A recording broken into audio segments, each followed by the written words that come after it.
Assalamualaikum warahmatullahi wabarakatuh. Shalom, salam sejahtera bagi kita semua. Selamat malam, Miss Cynthia dan teman-teman. Sebelumnya saya ingin berterima kasih kepada Miss Cynthia Ana Wijayanti dan kepada teman-teman semua anggota kelompok 11 yang sudah berjuang untuk mengerjakan tugas UAS bisnis internasional ini. Saya ingin perkenalkan anggota kelompok 11 ini. Yang pertama ada Caroline Ansila Lewis dengan NIM 01016216. Lalu yang kedua ada Mia Puspitasari dengan NIM 01016217. Lalu yang ketiga ada saya sendiri Muhammad Rehan Alwin dengan NIM 01016215. Lalu yang terakhir ada Corey Ainun Kolbiah dengan NIM 0101621008. Kelompok kami menjelaskan tentang perusahaan Toyota yang dibagi menjadi 4 bagian. Yang pertama ada profil perusahaan. Lalu yang kedua ada negara tujuan untuk internasionalisasi, yang ketiga ada strategi internalisasi, dan terakhir yang keempat ada dampak internasionalisasi di Indonesia. Selanjutnya akan dijelaskan oleh teman saya Mia. Oke, untuk yang pertama, profil perusahaan. Toyota Motor Corporation adalah produsen otomotif multinasional asal Jepang yang berkantor di Toyota City, IC, Jepang. Perusahaan ini didirikan pada tahun 1937 oleh Kiichiro Toyoda dan menjadi salah satu produsen mobil terbesar di dunia. Toyota beroperasi melalui 3 segmen bisnis, yaitu pertama ada otomotif, finansial service, dan segmen lainnya. Segmen otomotif merancang, memproduksi, merakit, dan menjual mobil penumpang, minivan, dan kendaraan komersil dengan merek Toyota, Lexus, Daihatsu, dan Hino. Sementara itu, segmen financial service menyediakan pembiayaan bagi dealer dan pelanggan untuk pembelian atau penyewaan kendaraan Toyota. Sementara itu, segmen lainnya mencakup desain dan pembuatan rumah, prefabricate, atau bisnis terkait teknologi informasi dan bisnis lainnya. Toyota telah berfokus pada pengembangan dan promosi solusi mobilitas yang berkelanjutan dalam beberapa tahun terakhir. Perusahaan telah berinvestasi besar-besaran dalam kendaraan listrik dan hybrid, dengan target menjual 5,5 juta kendaraan elektrifikasi setiap tahunnya pada tahun 2025. Selain itu, Toyota juga berinvestasi dalam teknologi sel bahan bakar hidrogen dan telah memperkenalkan kendaraan sel bahan bakar Mirai di beberapa pasar. Pada tahun 2021, Toyota memiliki lebih dari 370.000 karyawan di seluruh dunia dan mengoperasikan pabrik manufaktur di 27 negara. Perusahaan melaporkan pendapatan sebesar 27,2 triliun yen atau sekitar 250 miliar USD pada tahun fiskal yang berakhir pada tanggal 31 Maret 2021 yang secara konsisten masuk dalam daftar merek terbaik di dunia. Selanjutnya, industrial kultural di Jepang. Toyota Motor Corporation telah menjadi salah satu produsen mobil terbesar di dunia dengan penjualan mencapai jutaan unit setiap tahunnya. Keberhasilan Toyota tidak lepas dari karakteristik budaya industri di Jepang yang mempengaruhinya. Kaizen atau Continuous Improvement menjadi nilai budaya yang diadopsi oleh Toyota. Toyota juga menerapkan metode Lean Manufacturing, di mana mereka terus melakukan perbaikan pada setiap aspek produksi mobil. Budaya teamwork juga menjadi nilai penting dalam perusahaan Toyota. Toyota juga menerapkan sistem penghargaan dan insentif yang mendorong karyawan untuk bekerja dengan lebih baik. Kualitas produk dan layanan pelanggan juga sangat diperhatikan oleh Toyota.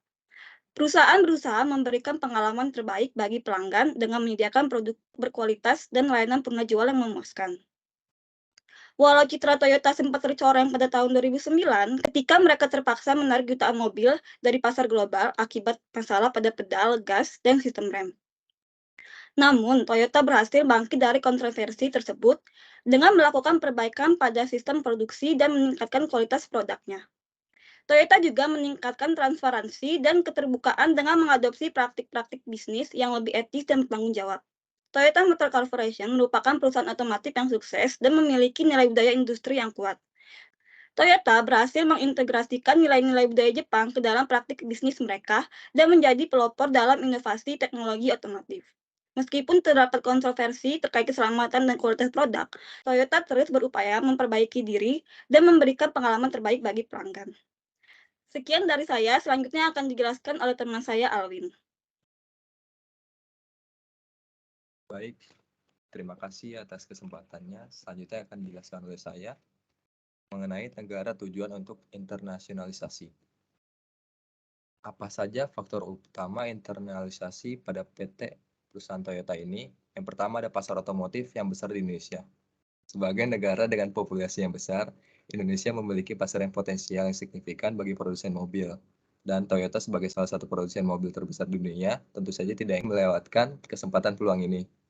Dan pasar otomotif Indonesia merupakan salah satu pasar terbesar di Asia Tenggara dengan jumlah penduduk yang besar dan taraf hidup yang meningkat. Hal ini memberikan potensi besar bagi Toyota untuk meningkatkan penjualan mobilnya di Indonesia dan seluruh kawasan Asia Tenggara. Lalu faktor utama internasionalisasi yang kedua ini ada kebijakan pemerintah yang mendukung industri otomotif di Indonesia. Pemerintah Indonesia telah memberikan insentif dan kemudahan bagi produsen mobil asing yang ingin berinvestasi dan memproduksi mobil di Indonesia, termasuk Toyota ini. Kebijakan tersebut termasuk pajak yang lebih rendah, kemudahan dalam proses perizinan, dan pembangunan infrastruktur yang mendukung industri otomotif. Kedua faktor ini sangat memungkinkan. Tentunya sangat penting bagi Toyota untuk mengembangkan bisnisnya di Indonesia dan meningkatkan daya saing produknya di pasar otomotif global. Pasar otomotif yang besar dan berkembang di Indonesia memberikan banyak peluang bagi Toyota untuk meningkatkan penjualan dan keuntungan mereka. Sedangkan kebijakan pemerintah yang mendukung industri otomotif memungkinkan Toyota untuk memproduksi mobil dengan biaya lebih rendah dan meningkatkan daya saing mereka di pasar global.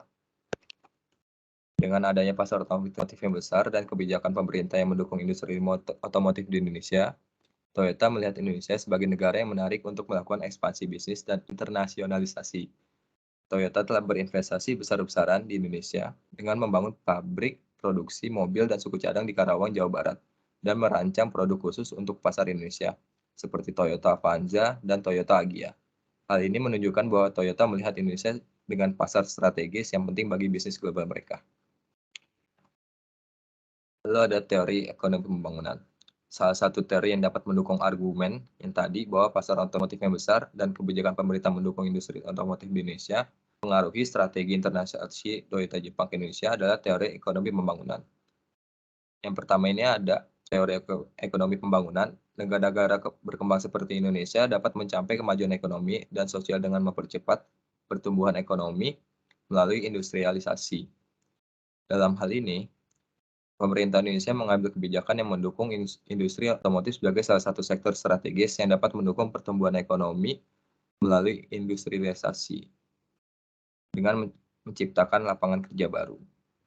Lalu yang kedua, ini Toyota sebagai perusahaan otomotif terbesar di dunia melihat peluang untuk berinvestasi di Indonesia dan memanfaatkan pasar otomotif yang besar.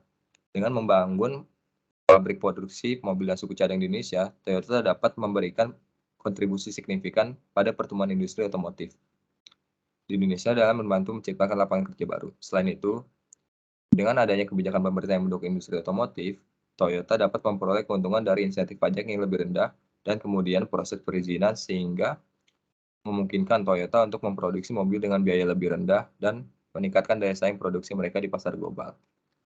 Selanjutnya akan dijelaskan oleh teman saya, Caroline. Oke, untuk yang selanjutnya saya akan membicarakan tentang strategi internasionalisasi. Next. Dalam melakukan internasionalisasi, Toyota menyadari bahwa mereka harus memiliki core kompetensi untuk perusahaannya supaya dapat bersaing di Indonesia. Core kompetensi yang dimiliki oleh Toyota adalah yang pertama, harga. Toyota adalah mobil Jepang pertama yang masuk ke Indonesia ketika Indonesia dipenuhi oleh mobil Eropa. Seperti yang kita tahu, mobil Eropa memiliki harga yang cukup mahal. Nah, Toyota datang dengan menawarkan harga yang cenderung lebih murah dibandingkan mobil-mobil Eropa lainnya. Toyota pun menarik perhatian masyarakat karena kualitasnya yang tidak kalah bagus dengan mobil Eropa. Lalu yang kedua, produk lokal. Toyota sendiri tidak memiliki saingan dari produk lokal di Indonesia untuk segmen mobil. Hal ini membuat Toyota unggul dalam persaingan mobil di Indonesia. Lalu yang terakhir, Toyota memiliki gerai yang tersebar di seluruh Indonesia. Toyota sendiri menyadari bahwa Toyota memiliki banyak pengguna dan peminat. Maka dari itu, Toyota memudahkan akses kepada para pelanggan dengan membuka sebanyak 361 gerai yang tersebar di 145 kota. Dalam internasionalisasi di Indonesia, strategi Toyota ada 3, yaitu yang pertama, Toyota memulai dengan sukses di negara asalnya. Dengan bisa menarik pasar dalam negerinya, Toyota dapat menunjukkan bahwa mereka memiliki produk dan jasa yang baik sehingga Toyota bisa melakukan ekspansi ke luar Jepang. Lalu yang kedua, Toyota menyesuaikan preferensi. Toyota menyesuaikan stok mobil yang sesuai dengan preferensi masyarakat di Indonesia. Masyarakat Indonesia yang cenderung menyukai mobil yang dapat membawa banyak orang, membuat Toyota memperkuat suplai Toyota Avanza di Indonesia. Terlebih Avanza diiklankan sebagai mobil keluarga, yang mana dapat membuat Avanza sangat laris di Indonesia dan jadi mobil Toyota dengan penjualan nomor 1 di Indonesia dan diikuti oleh Kijang Innova dan Rush. Lalu yang ketiga, karena masyarakat Indonesia cenderung menyukai sesuatu dengan harga yang terjangkau, strategi Toyota yang terakhir adalah memasang harga yang terjangkau. Untuk mobil dengan spesifikasi yang mirip atau mungkin sama, Toyota memiliki harga yang dapat bersaing. Dalam internasionalisasinya, terdapat faktor pendorong kenapa Toyota ingin masuk ke Indonesia. Yang pertama ada faktor internal, yang satu untuk meningkatkan pendapatan. Lalu yang kedua, Indonesia memiliki sumber daya yang memadai sehingga dapat menekan cost. Lalu yang ketiga, karena Toyota sendiri telah memiliki pengalaman dalam mengekspansi perusahaannya ke luar negeri.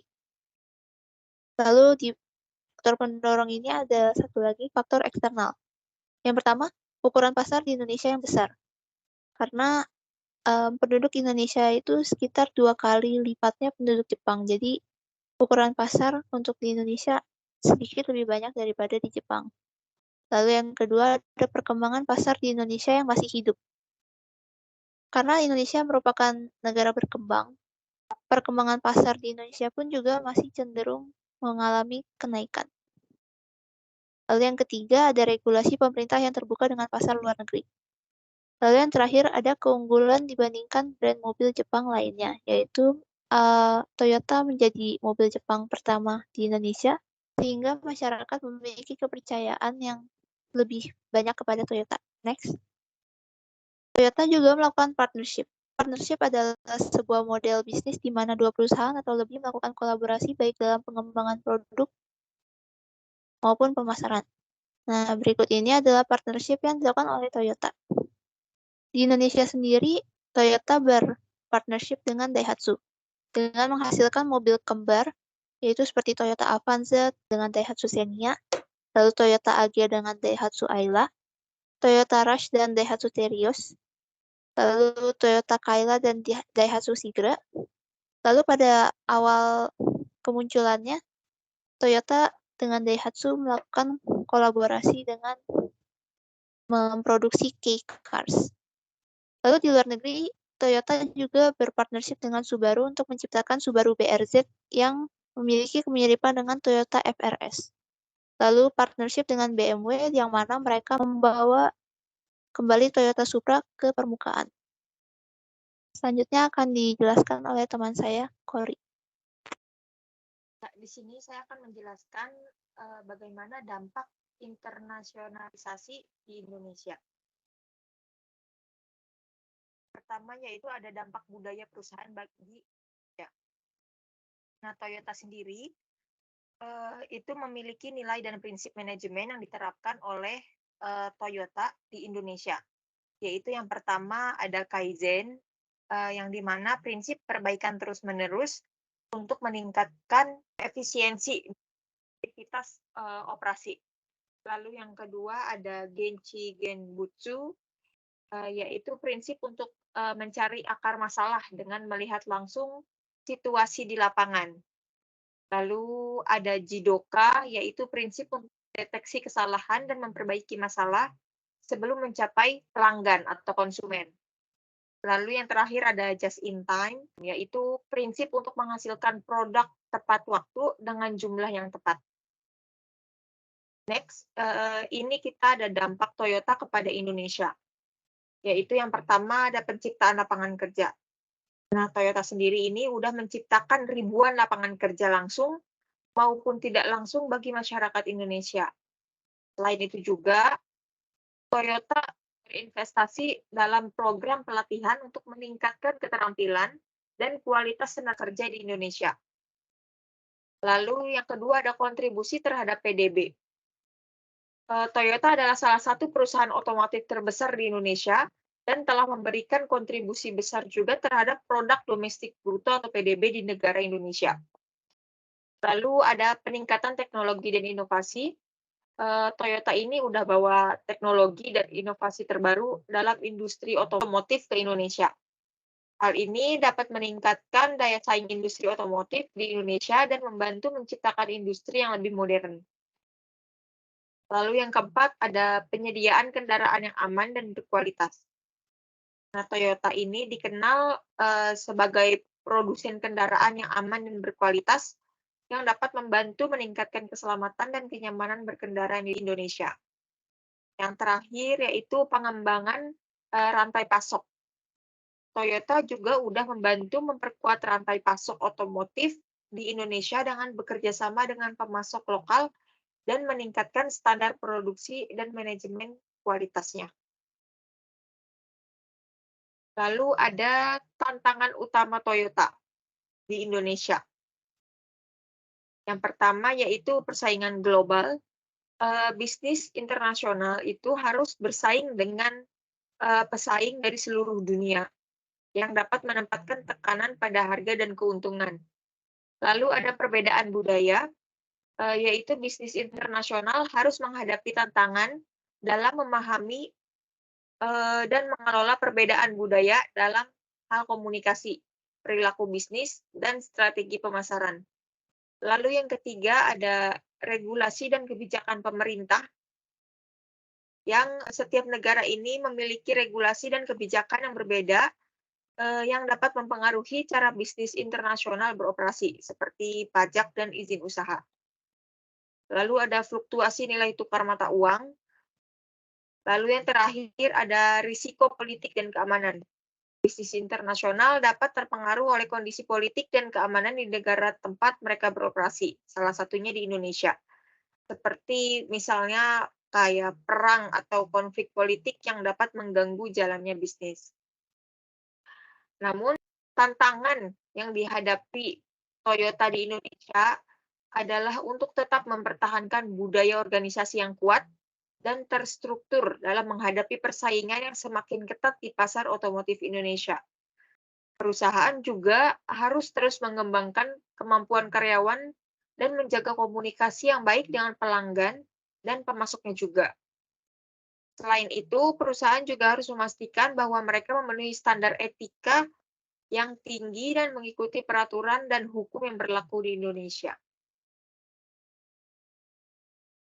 Baik, mungkin cukup sekian dari kami. Kurang lebihnya kami mohon maaf. Terima kasih.